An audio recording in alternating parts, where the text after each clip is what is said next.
کیه که توانایی شفاعت داشته باشه و قدرت شفاعت؟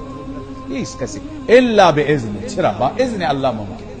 الله عزوجل به پیغمبرش، به حضرت رسول صلی الله علیه و سلم اجازه میده شفاعت کبرا بکنه. شفیع اعظم هست.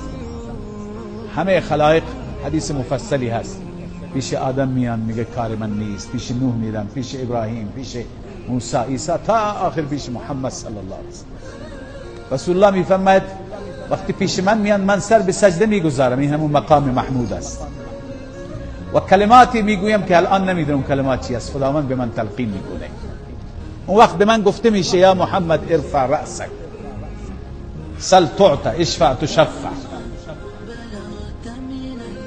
هر چی میخوایی داده میشه، شفاعت کن پذیرفته میشه. اون کلمات را خود خداوند تلقین میکنه. این مقام را خودش بهش داده. مقامی هست که ما بعد از هر اذان میگیم و بعث مقاما محمودا الذی وعدته. اونجاست که همه قوم از بلا تکلیفی در میاد. شفاعت رسول الله صلی الله علیه و سلم که شفاعت کبرا است پذیرفته میشه. بعدا رسول الله در حق امتش هم شفاعت میکنه، بسیاری از امتیان را نجات.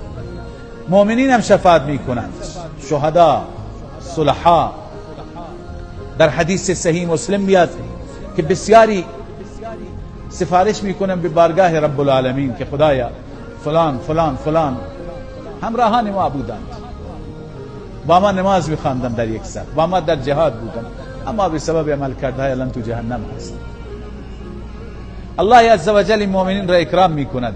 میگه برید هر کسی را که شما میشناسید و از نزدیکان شما هستند دستشون را بگیرید و از جهنم بیرون کنید. میروند و دست اونها را میگیرند و میارن بیرون به سمت بهشت. خداوند میفرماید راضی شدید؟ میگه بله. میگه نه، هنوز کار مانده. مجدد بروید ببینید هر کسی که در قلب او به اندازه یک مثقال خیر هست، یعنی ایمان هست، او را هم دستش را بگیرید. یعنی هیچ عمل صالحی نداشت. یک جمعی را اینها دوباره جمع بزرگی را میروند و بنابر اذن الله عزوجل از جهنم بیرون میکنند. باز خداوند عزوجل میفرماید بروید کسانی که در دل اونها به اندازه نصف مثقال خیر هست، یعنی ایمان هست، اونها را هم بیارید بیرون.